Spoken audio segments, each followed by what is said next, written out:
Binance est la plateforme la plus utilisée en France et dans le monde. Je l'utilise depuis plusieurs années. J'ai fait tout un tas de tutos du coup déjà sur cette plateforme, mais cette fois j'avais envie de vous faire une review un peu globale, un peu un tuto de A à Z sur voilà, une présentation générale du coup de l'ensemble des fonctionnalités de la plateforme et comment elle fonctionne.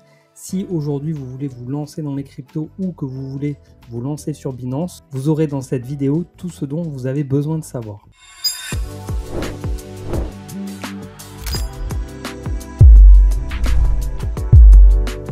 Je ne vais pas revenir sur les risques liés aux plateformes centralisées. Pour ça, si vous voulez, je vous laisse aller voir les premières vidéos que j'ai sorties. C'est une mini formation en fait où j'explique du coup la différence entre plateformes centralisées, décentralisées, etc. Bref, tout un tas d'informations en tout cas pour les débutants. Donc n'hésitez pas à aller jeter un coup d'œil si vous voulez. Et donc pour Binance, en fait, ce que je vous propose, c'est de voir les différentes fonctionnalités, comment se créer un compte, comment faire les dépôts, comment acheter ses premières cryptos, comment trader dessus. On verra également les différents services. On verra du coup comment faire travailler ces cryptos sur Binance. On verra comment investir automatiquement. On verra comment gagner des nouvelles cryptos également gratuitement. Et pour finir, comment récupérer du coup des euros sur son compte bancaire ou comment renvoyer des cryptos vers un autre compte. Donc vous voyez un programme très chargé qu'on va essayer de faire quand même dans une vidéo relativement courte, je vise 20 minutes, 30 minutes grand maximum. Donc si vous avez besoin, j'ai mis un lien d'affiliation du coup en description de cette vidéo. Ce lien d'affiliation vous permet d'avoir 20% de remise sur l'ensemble de vos transactions. Ça me permet également aussi de bénéficier du coup de 20%. Donc merci d'avance si vous passez par ce lien. Allez, on attaque du coup avec la création du compte. Alors en cliquant sur le lien, vous arriverez du coup sur cette page-là. Vous avez la possibilité du coup de vous inscrire via votre email ou votre téléphone portable, ou également vous pouvez vous connecter du coup via Google ou Apple. Donc personnellement, je recommanderais plus d'utiliser une adresse mail et de préférence une adresse mail qui soit dédiée aux cryptos et par exemple ProtonMail qui est un service de messagerie plutôt bien réputé en termes de sécurité. Et donc dans la crypto, on n'est jamais trop prudent, donc pourquoi pas créez-vous un compte sur ProtonMail pour utiliser les plateformes d'échange crypto et donc là en l'occurrence pour vous inscrire sur Binance. Et donc une fois que vous avez renseigné du coup votre adresse mail et défini un mot de passe, pour le mot de passe je vous recommande un mot de passe complexe, donc ça veut dire minimum 12 caractères mélangeant minuscules, majuscules, lettres et caractères spéciaux. Également, pourquoi pas utiliser un outil de gestionnaire de mots de passe de type Bitwarden pour sécuriser du coup votre mot de passe. Et donc une fois que votre compte est créé, vous allez avoir cette page d'accueil. Alors la première étape du coup à faire, ça va être ce qu'on appelle le KYC, le Know Your Customer. En fait, ça va être de faire une vérification d'identité. C'est valable pour toutes les plateformes qui sont enregistrées PSAN, donc prestataires de services sur actifs numériques. Et, ils ont l'obligation du coup de récupérer ces informations pour lutter notamment contre le blanchiment d'argent. Donc il faut aller vérifier votre identité. Donc pour ça, vous allez cliquer ici.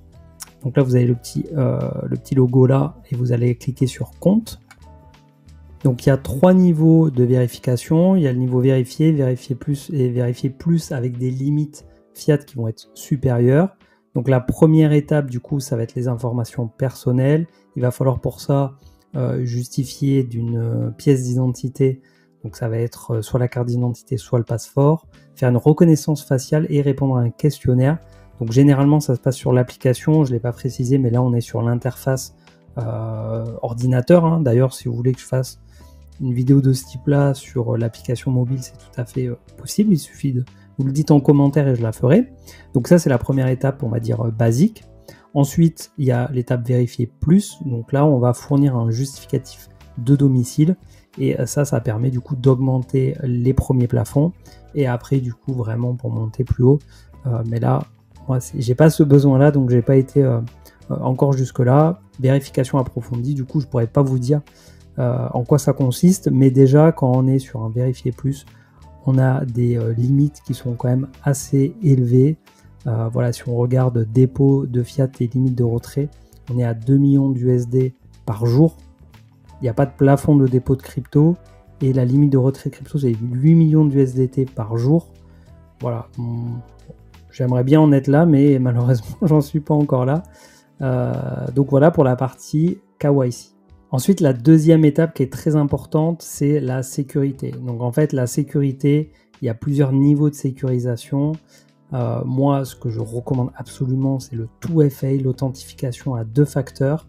Donc ici, vous allez voir du coup ce que j'ai pu mettre en place, l'authentification à double facteur, donc vérification de l'identité, le code anti-phishing et la liste blanche des retraits. Donc ça, je ne l'ai pas mis en place, c'est le fait d'enregistrer en fait vos adresses. Si par exemple, vous utilisez une clé Ledger, vous pouvez enregistrer du coup votre adresse de clé Ledger, donc selon la blockchain concernée, dans Binance, et du coup les retraits pourront se faire exclusivement du coup sur cette adresse là, et donc ça évite à quelqu'un qui arrivera à prendre le contrôle ou à se connecter à votre compte de pouvoir faire des retraits vers d'autres adresses. Mais étant donné que j'ai déjà mis la vérification à 2 facteurs et que Binance n'est pas non plus la plateforme où je stocke mes cryptos, voilà, après chacun va mettre le degré de sécurité qu'il veut. Toujours est-il que l'authentification à double facteur, je vous en parle 2 secondes si vous ne connaissez pas, parce que pour moi c'est très important. En fait, il y a l'application Google Authenticator où j'utilise aussi Authi, H-U-T-H-Y. En fait, c'est tout simple. C'est l'envoi d'un code à 6 chiffres temporaire qui dure quelques secondes et qui permet de valider du coup que c'est bien vous qui êtes à l'origine de la demande. Typiquement, pour un retrait, lorsque vous voulez retirer que ce soit des euros ou des cryptos depuis Binance, il va vous envoyer un code sur votre téléphone, et ce code-là composé de 6 chiffres sera valable quelques secondes, et donc il n'y a que vous, titulaire et propriétaire et ayant le téléphone en main, qui va pouvoir du coup valider ce code-là. Donc là, c'est ici appli d'authentification. Voilà, donc Binance, Google Authenticator, il en existe d'autres, comme je vous disais, moi j'utilise Authi. Ici, un email aussi également, ça permet de recevoir un code sur votre adresse email ou sur votre téléphone. Voilà, c'est aussi possible. Et donc ensuite, si on descend sur la sécurité avancée, moi ce que j'ai fait, c'est un code anti-phishing. En fait, ça permet chaque fois que je reçois un mail de Binance de savoir que c'est bien Binance qui me l'envoie, parce que le code que j'ai renseigné en fait apparaît dans l'encart en haut à droite du mail de Binance, qui me met du coup le code que j'ai renseigné pour m'assurer que ce soit bien de Binance et que ce soit pas du coup un mail frauduleux. Voilà du coup pour la partie sécurité. Donc maintenant que vous avez créé votre compte, validé votre identité et fait les premières étapes de sécurité, je vous propose rapidement de balayer du coup la plateforme Binance. Donc ici, alors je vais me remettre sur le tableau de bord quand on démarre. Donc ici, ça vous met le solde du coup que j'ai masqué. Vous pouvez déposer, trader, convertir directement depuis l'interface de base. Ici, vous avez du coup tout ce qui est lié à votre compte. Ici, tout ce qui est lié à vos portefeuilles. Donc, on a la vue de l'ensemble du portefeuille, le portefeuille spot, portefeuille de marge, portefeuille futur, sachant qu'on n'a pas forcément accès en France à toutes ces fonctionnalités. Les options, les bots de trading, la partie earn, le portefeuille de financement, l'historique des transactions, le relevé de compte et la vérification. Ici, on a du coup des alertes. Ici, un QR code si jamais on veut se connecter sur l'application mobile. Et ici, on choisit la langue et la devise si on veut la modifier. Donc ici, c'est acheter des cryptos, on verra tout à l'heure. Ici, c'est pour accéder au marché. Donc ça nous permet voilà, d'avoir des informations sur... ici, on a les cryptos qui connaissent le plus de hausse sur 24 heures. Ici, c'est les cryptos qui ont le plus de volume, les nouveaux listings, crypto populaires. Et ici, on a les principaux jetons du coup par capitalisation, un peu comme on l'a dans des sites type CoinGecko, CoinMarketCap. Ensuite ici ça va être pour trader, donc on verra tout à l'heure aussi cette partie là. Le compte futur du coup on l'a pas en France. La partie earn qu'on verra également tout à l'heure. La partie square, donc qui est une partie actualité, académie, donc ça peut être très intéressant aussi si vous débutez. Learn and earn, en fait c'est la possibilité aussi de gagner quelques cryptos tout en apprenant en fait comment ça fonctionne. Le blog et Binance Research, donc très intéressant, ils font des rapports très très complets, vraiment cette partie là et je pense un peu sous-côté, peu de gens s'y intéressent, il y a vraiment des informations très intéressantes à aller chercher. Et ensuite plus, donc là tout un tas de services proposés du coup par Binance, donc on va pas tous les explorer, on va aller voir la partie Launchpad, Launchpool, Et puis c'est tout. La partie Web3 Wallet, j'en ai fait une vidéo si vous voulez du coup la découvrir, mais je l'aborderai pas dans cette review de la plateforme Binance parce que c'est un portefeuille externe pour aller faire de la finance décentralisée. Donc même s'il y a une passerelle avec cette plateforme-là, ça reste quand même un peu autre chose. Donc là, on va rester vraiment sur le site et l'application de Binance. Et donc pour commencer, on va voir comment déposer des fonds. Alors généralement, où qu'on soit dans Binance, on a toujours on a toujours une icône, quelque chose pour nous dire où c'est qu'on peut déposer des sous. C'est pas le cas du coup pour les retraits. Donc en gros, ce qu'ils nous propose, c'est de déposer des cryptos si on en a déjà sur un autre portefeuille, acheter des cryptos ou faire un dépôt bancaire. Donc déposer des cryptos. Ici, on va sélectionner du coup la crypto qu'on veut. Si par exemple on veut déposer des USDT, on va sélectionner un réseau. Par exemple, on est sur Binance, on va prendre la BSC. Ici, j'ai mon adresse de dépôt, je la colle, je la copie et je la colle du coup sur mon autre compte pour indiquer en adresse de retrait du coup cette adresse-là. Je valide du coup de l'autre côté et ça me versera du coup les USDT sur Binance. Ensuite, on a la partie acheter des cryptos. Donc acheter des cryptos ou vendre des cryptos, hein, les deux sont possibles ici. On va indiquer du coup ici la quantité d'euros par exemple qu'on a envie d'investir. Donc par exemple 100 euros pour 0,00153222 Bitcoin. Donc là pour payer en fait, soit je paye avec mon portefeuille, donc là en l'occurrence j'ai que 10 centimes donc je vais pas pouvoir le faire. Soit j'utilise Google Pay, soit ma carte, tout simplement. L'inconvénient du coup de cette proposition, en fait, ça va être les frais, parce qu'il y aura des frais de carte, que ce soit carte ou Google Pay, il y aura des frais supplémentaires. Et si j'utilise le portefeuille, je pense qu'il n'y aura pas de frais supplémentaires. Par contre, je pense qu'il va y avoir un cours qui ne sera pas forcément le plus avantageux pour moi. Et donc la dernière possibilité, c'est dépôt bancaire. Donc là, 3 possibilités, banque transfert, open banking, carte bancaire. Donc j'ai fait une vidéo qui détaille tout si jamais vous trouvez que ça va un peu vite cette partie-là. Banque transfert, en gros, ce qui va se passer, c'est que ça va nous donner le RIB ici. Si je fais continuer, le RIB de Binance qu'on va ajouter du coup sur notre compte bancaire plus traditionnel. Et on va du coup, par exemple, si je dis je vais mettre 500 euros, que je fais continuer, voilà, ici ça va me donner du coup ce que je disais, le l'IBAN du coup de Binance. On aura ici une référence du coup à venir coller la référence du virement et les fonds vont arriver voilà sur 1 à 2 jours ouvrables. Je reviens en arrière.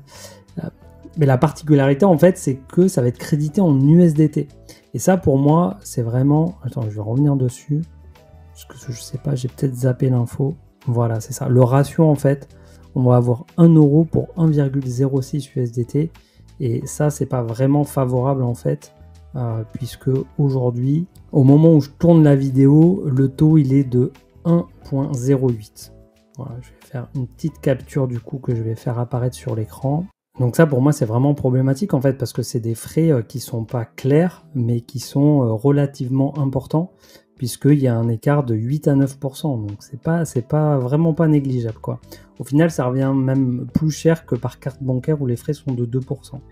Et donc du coup la troisième solution, puisque sur la carte bancaire je ne vais pas m'étendre dessus, vous faites continuer, vous saisissez votre carte bancaire, vous validez et vous avez vos euros qui sont crédités immédiatement. Donc c'est vrai que c'est la solution. La carte bancaire, c'est la solution la plus rapide. Donc, si vraiment vous êtes pressé, faites-le si vous en avez envie. Mais c'est financièrement pas celle qui est la plus intéressante. Du coup, c'est celle du milieu actuellement, parce que ça change très régulièrement. Open Banking, qui a la particularité en fait de lier votre compte bancaire traditionnel avec votre compte Binance. Voilà. Donc moi, typiquement, mon compte lié, il est du coup indiqué ici.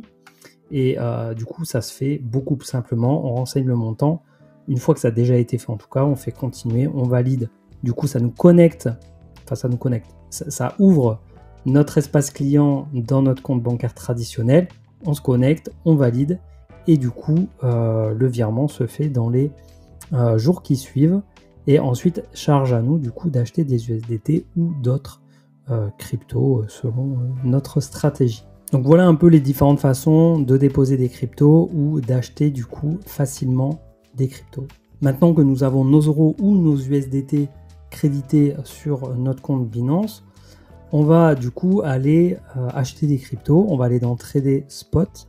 Le marché spot, c'est le marché en fait qui nous permet de détenir réellement du coup les actifs et de pouvoir les transférer ensuite sur d'autres portefeuilles, éventuellement des portefeuilles froids ou des portefeuilles chauds pour conserver nos cryptos et sur lesquels on va choisir du coup la blockchain qu'on utilisera pour transférer ces fonds et on aura du coup la propre possession, la souveraineté de nos fonds. Donc ici, pour les débutants, à premier abord, ça peut faire un peu peur. Donc je vais expliquer rapidement. Ici sur la gauche, on a le carnet d'ordre. Donc en rouge, ce sont les ordres de vente. Ce qui est en vert, ce sont les ordres d'achat. On a ici au milieu un graphique sur lequel on peut choisir l'unité de temps. Donc secondes, 15 minutes, 1 heure, 4 heures, 1 jour, 1 semaine. Ici, si on veut modifier. Les bougies vertes, ce sont des bougies où le cours augmente. Les bougies rouges, ce sont des bougies où le cours baisse. Ici, on a du coup l'ensemble des paires qui sont disponibles sur Binance. Possibilité du coup de filtrer par stablecoin ou BNB Bitcoin. Possibilité également du coup d'avoir ici ses favoris. Donc là, par exemple, on voit AAV, j'ai mis une petite étoile jaune. Ça veut dire que du coup, elle fait partie de mes favoris. Et du coup, ensuite ici, on va avoir la partie pour acheter et pour vendre. Donc ici, j'ai pas d'USDT de disponible puisque ceux que j'ai disponibles, ils sont à travailler sur le earn, on verra tout à l'heure. Donc en gros, j'ai plusieurs manières d'acheter, hein. Il y a plusieurs types d'ordres. Donc j'ai fait une vidéo du coup dédiée sur le sujet si vous voulez en savoir plus. Rapidement, il y a le plus simple, c'est l'ordre ici au marché. On va indiquer combien on veut investir. Si par exemple je veux investir 100 USDT, du coup je vais mettre 100. Donc, bien sûr, il va me mettre en rouge parce que là je les ai pas, mais vous avez compris. Et quand je vais cliquer sur acheter des matiques, en fait ça va les acheter instantanément au prix indiqué ici. Donc là où il y a les premiers vendeurs. Et si celui-là, s'il n'y en a pas assez ici, ça va aller chercher là. Ça va remonter du coup dans le carnet d'ordre pour pouvoir exécuter mon ordre d'achat. Si je veux vendre, du coup, c'est exactement la même chose. Donc ça, c'est l'ordre au marché. C'est le plus simple, c'est le plus rapide. Ensuite, il y a l'ordre limite. Et donc sur l'ordre limite, on va indiquer à quel prix on veut acheter. Par exemple, Matic, moi, j'ai envie de l'acheter moins cher. J'ai envie de l'acheter, par exemple, à 0,9 USDT. J'ai envie d'en acheter. Soit je mets une quantité en Matic, j'ai envie d'en acheter 1000. Donc ici, ça va se renseigner automatiquement 900 USDT, ou alors je peux dire j'ai envie sur Matic à 0,9 USDT, j'ai envie d'investir 500 USDT et du coup ça va me mettre un montant de 555,5 Matic. Et ensuite je fais acheter Matic. L'ordre d'achat va se positionner dans le carnet d'ordre et ne sera exécuté que lorsque le cours aura atteint les 0,9 USDT. Et donc potentiellement, si le cours du Matic ne fait que monter, ne redescend jamais à 0,9, mon ordre ne s'exécutera jamais. Et du coup, je n'aurais pas acheté les 555,5 Matic comme prévu. Du coup, ici, c'est l'avantage des ordres limites. En tout cas, à l'achat, ça peut être de pouvoir acheter moins cher. Mais le risque, c'est que l'ordre ne s'exécute pas et qu'au final, on n'achète pas la crypto concernée. Donc ça, je vous laisse juge et maître de ce que vous voulez faire. Ensuite, on a exactement la même chose pour vendre. Donc là, on voit j'ai quelques Matic. Si par exemple, j'ai envie de vendre mes Matic quand ils arrivent à 5 $, je mets prix de vente 5 USDT. Si je me dis, tiens, je les vends tous une fois que j'arrive à 5 $, et je fais vendre les Matic. Et une fois que le prix atteint 5 $, ça exécute la vente. Si le prix n'atteint jamais les 5 $, pareil comme pour l'ordre d'achat, je les vendrai jamais. Voilà. Et ensuite, on a les fonctions stop limit. Donc voilà, je ne vais pas rentrer dans le détail dans cette vidéo. Il y a une vidéo du coup spéciale sur le sujet. Ensuite, ici, on a du coup les ordres ouverts. Donc là, par exemple, un ordre que j'ai ouvert sur Rose, donc typiquement un ordre limite. Et ici, ensuite, on peut retrouver l'historique de tous les ordres que vous avez pu positionner. Voilà du coup les différentes manières d'investir dans les cryptos. Qu'est-ce que j'ai pas précisé? Peut-être ici, si vous cherchez une paire en particulier, vous tapez, donc bon, il y a celle qui s'affiche là, mais si j'en prends une du coup qui s'affiche pas, si je veux du link par exemple, je fais link et là du coup ça me propose link avec toutes les paires possibles et répertoriées sur Binance. Et donc voilà, je peux prendre par exemple USDT et ça me l'ouvre. Et donc là ensuite, j'ai plus qu'à renseigner ce que je veux faire de mes links, si je veux en acheter, si je veux en vendre, si je veux faire un ordre au marché ou un ordre limite. Et donc maintenant que j'ai acheté des cryptos ou que j'ai déposé du coup des USDT, il y a la possibilité du coup sur Binance de faire travailler ces cryptos là. Et donc pour ça, je vous propose d'aller voir ici dans Earn. Alors quand on arrive sur Earn ici, on descend, on a donc tous les produits qui sont renseignés, on peut faire voir plus. Donc on a possibilité aussi d'aller chercher ici, par exemple, si je veux voir du link, ici ça va m'afficher le link. Voilà. Donc si la crypto s'affiche pas, c'est qu'il n'y a pas possibilité de la faire travailler. Ici, on a l'APR estimé. L'APR, c'est le rendement annuel. Alors c'est un rendement estimé parce qu'en fait, il varie généralement tous les jours, en tout cas pour tous ceux qui sont en durée flexible. Après ceux qui sont en fixe, du coup, il y a un engagement de Binance pour verser le rendement annoncé et en même temps, vous êtes engagé du coup à laisser vos fonds bloqués. Donc voilà. Par exemple sur l'USDT, donc là aujourd'hui c'est 10,8%.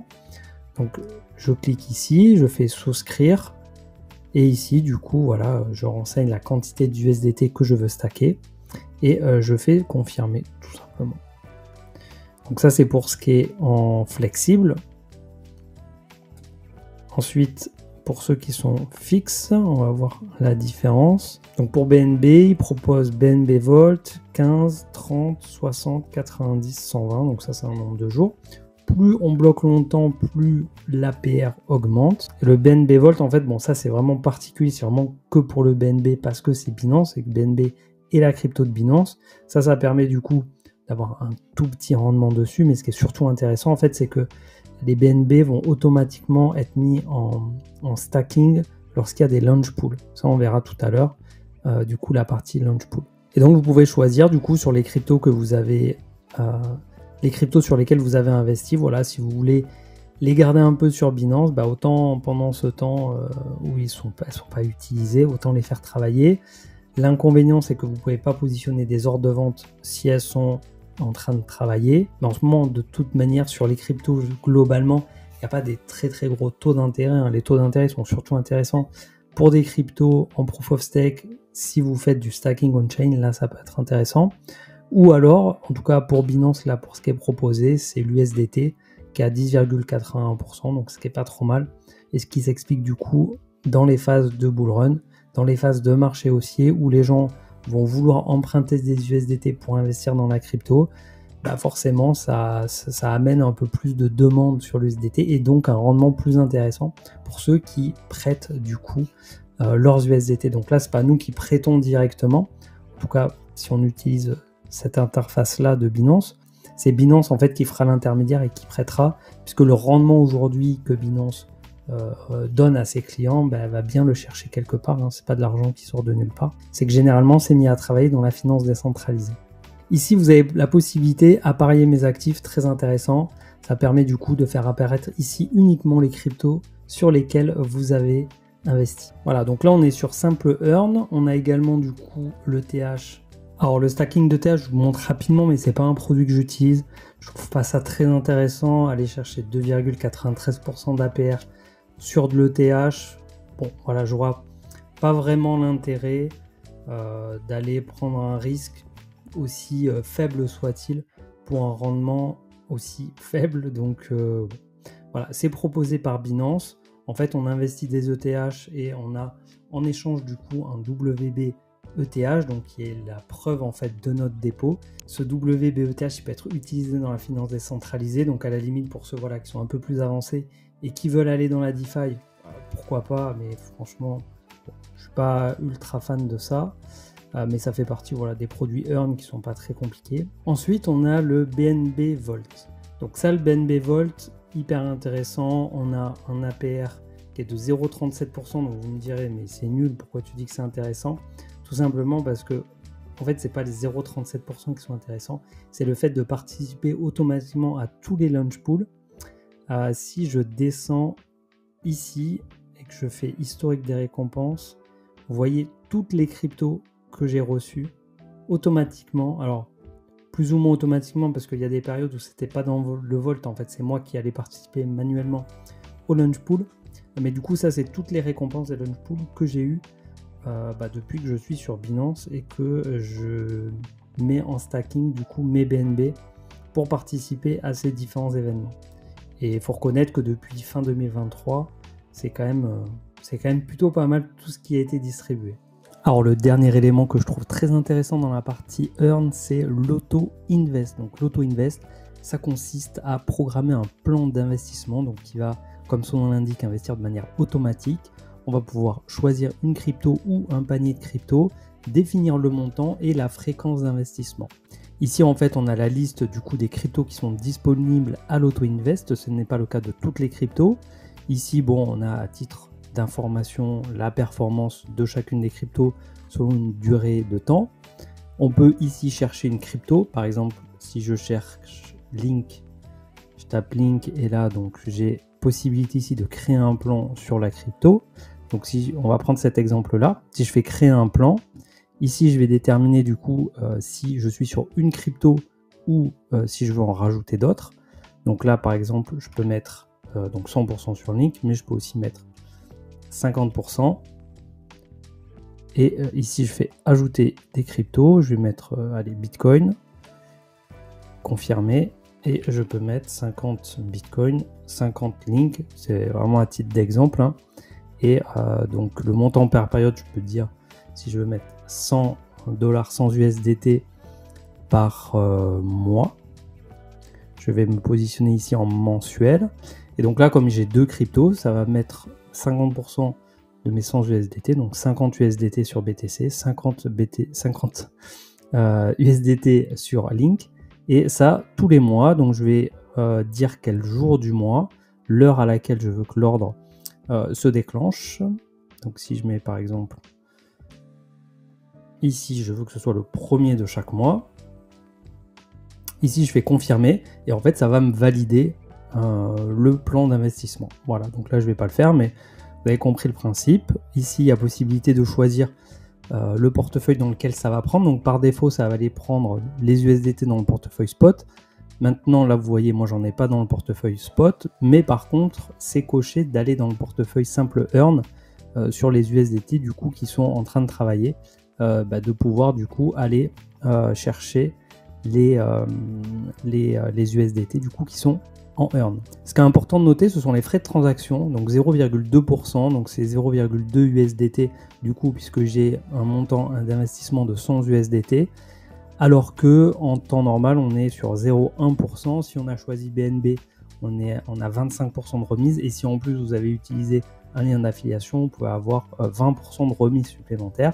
Là, on va être à 0,2% moins le pourcentage selon le lien d'affiliation que vous avez utilisé. Donc, si vous utilisez le mien, par exemple, vous aurez 20% de réduction sur ces 0,2%, ce qui sera du coup quand même plus élevé que si vous achetez tout simplement en spot. Voilà, mais le gros avantage, c'est que vous n'avez plus à vous soucier, vous n'avez pas de rappel à vous mettre, voilà, ça le fait automatiquement. La seule chose dont vous devez vous soucier finalement, c'est d'avoir suffisamment d'USDT dans votre portefeuille spot ou Earn pour que l'espèce de robot du coup puisse automatiquement faire les achats tels que vous l'avez défini. Donc ça, c'est très intéressant pour investir. Malheureusement, aujourd'hui, ça n'existe pas encore pour vendre. Donc selon votre stratégie d'investissement, soyez vigilant. Selon où on se trouve dans le cycle, c'est pas forcément intéressant d'investir. Voilà, il y a des phases pour investir et des phases pour prendre des profits. Donc voilà, faut aussi être vigilant à ça. Donc ça, après, voilà, je vous laisse le soin de prendre vos responsabilités et de définir quand c'est le moment d'investir et quand c'est le moment de vendre. C'est quelque chose que j'ai beaucoup utilisé en 2022 et 2023. Je l'utilise moins maintenant. Maintenant que le marché haussier est enclenché, je trouve que ça devient plus risqué et donc je l'utilise moins. Dans la partie auto-invest, Binance a une autre proposition. Ici, ils ont portefeuille. Donc là, en fait, ils proposent des groupes en fait de crypto déjà composés. Par exemple, donc là, un duo Bitcoin, Ether. Ici, on a le top des tokens, des jetons, des cryptos d'intelligence artificielle. Ici, on a le top 3, le top 10 en auto-invest. Ici, on a Launchpool, Launchpad. Ici, 5 blue chip. Voilà, donc ils en ont plusieurs comme ça où vous pouvez du coup... Voilà, on a même un auto-invest sur les mêmes coins. Voilà, donc il y en a pour tous les goûts. Et donc ils ont créé aussi leur indice, donc l'indice pondéré Binance CoinMarketCap des 10 meilleurs cryptos. Donc là on va retrouver donc hors stablecoin en fait le top 10 des cryptos. Ici on a un historique de performance. Ici si on met souscrire, en fait on voit que c'est 10% dans chacune de ces cryptos. Il n'y a pas possibilité du coup d'ajuster les pourcentages. Il n'y a pas possibilité non plus d'enlever une crypto pour en rajouter une autre. Voilà, si on prend le top 10 des cryptos, on met 10% sur chacune. Donc on indique ici le montant en USDT. Voilà, c'est tout pareil. Hein. Ici, on dit sur quel portefeuille ça doit aller prendre. On détermine la fréquence et on fait confirmer. Voilà, tout simplement. La grande différence en fait avec les autres qu'on peut retrouver ici dans le portefeuille, là on a top 10 auto-invest et ici on a l'indice. La grande différence, elle se fait dans le rééquilibrage. En fait, tous les mois, il va y avoir un rééquilibrage pour avoir 10% de chacune de ces cryptos. Je crois que c'est ce qui me dérange le plus en fait parce que ce rééquilibrage mensuel, en fait, il va générer des frais supplémentaires pour chacune des cryptos en plus des achats. Et donc, je trouve qu'en termes de frais, ça peut quand même monter assez vite, en tout cas sur le long terme. Et j'ai pas forcément envie de donner la même pondération entre deux cryptos comme par exemple Bitcoin et Cardano. Alors maintenant, où c'est qu'on trouve du coup nos cryptos une fois qu'on a mis en place ces achats en auto-invest ou qu'on a mis en place du coup du earn pour faire travailler nos cryptos? On va retrouver ça dans la partie earn ici. Voilà, donc on retrouve ici notre bandeau sur la gauche de l'écran. Donc en simple earn, on va retrouver les cryptos qu'on a mis en auto-invest puisque au fur et à mesure que les cryptos sont achetés, automatiquement elles basculent du coup dans le portefeuille earn et pas dans le portefeuille spot, et elles sont mises du coup à travailler en fonction du pourcentage de rémunération de chacune de ces cryptos. On retrouve du coup en plus bien évidemment, là si je descends, on a les USDT du coup que j'ai mis à travailler sur Binance. Et donc ces cryptos là, si on veut les basculer du coup dans notre portefeuille spot pour les vendre ou les envoyer vers une clé Ledger ou autre portefeuille, ici il suffit de faire réclamer. Ici, on indique du coup la quantité. Donc là, par exemple, je mets le max des BNB que j'ai du coup qui sont dans le BNB Vault. Et ici, je peux faire soit portefeuille spot, portefeuille de financement. Portefeuille de financement, j'en ai pas parlé parce que à une époque où la carte Binance était disponible en France et offrait un cashback plutôt intéressant. Bon, voilà, c'était intéressant d'en parler. Là, aujourd'hui, c'est plus disponible, donc il n'y a pas grand-chose à dire. Donc du coup, c'est portefeuille spot confirmé et en fait, c'est switché vraiment instantanément. Donc il n'y a pas de période de blocage pour ces produits-là. Donc là, c'est plutôt intéressant. Donc ça, c'est parce qu'ils sont en flexible. Ensuite, il y a ceux qui sont verrouillés si vous souscrivez du coup du earn en verrouillé, ce qui n'est pas mon cas. Donc là, c'est pour la partie du coup simple earn. Donc on a ce qui a été mis en earn plus ce qui est en auto-invest. Et on a également du coup ici l'auto-invest. Et donc là en fait vous retrouvez du coup vos plans qui sont actifs, ils sont du coup cochés comme ça, et ceux qui sont inactifs, ils sont cochés comme ça. Donc comme je vous disais, moi j'ai pas mal de plans qui ont été désactivés parce que je considère qu'on est peut-être moins dans une période d'accumulation qu'on ne l'a été auparavant. Aussi j'utilise pas mal KuCoin pour ce type d'investissement. Et donc ici, ce qui est intéressant, c'est si jamais vous voulez modifier votre plan, vous pouvez très bien ici cliquer sur modifier. Vous pouvez modifier le montant, vous pouvez modifier la fréquence, vous pouvez modifier la date, voilà, vous pouvez absolument tout modifier en fait. Et si vous voulez supprimer le plan, vous cliquez sur supprimer le plan et puis ça supprime du coup votre auto-invest. Voilà, donc c'est hyper simple, hyper facile d'utilisation. Et du coup, je trouve ça assez intéressant selon la période dans laquelle on se trouve. Voilà, donc on a vu comment se créer un compte, comment le sécuriser, comment déposer des euros, comment acheter des cryptos, comment les faire travailler, comment acheter de manière automatique, comment participer au Launchpool et au Launchpad. Maintenant, il nous reste à voir du coup comment vendre ces cryptos et comment les retirer sur des portefeuilles chauds ou des portefeuilles froids, mais aussi comment retirer des euros si vous voulez bénéficier du coup de vos gains dans on va dire la vraie vie ou dans la finance traditionnelle. Si jamais vous voulez utiliser ces gains pour un projet quel qu'il soit, il faut bien du coup les retirer en euros. Alors je vous passe la case fiscalité puisque c'est pas le sujet de la vidéo. L'idée c'est plutôt de vous montrer du coup comment vous pouvez sortir vos fonds de Binance sur cette fin de vidéo. Alors pour ça on va aller dans le portefeuille spot. Donc là on a l'ensemble des actifs du coup du portefeuille spot. Si vous voulez retirer une crypto, vous faites ici les 3 petits points, vous allez sur retrait. Donc là par exemple je suis sur Dogecoin.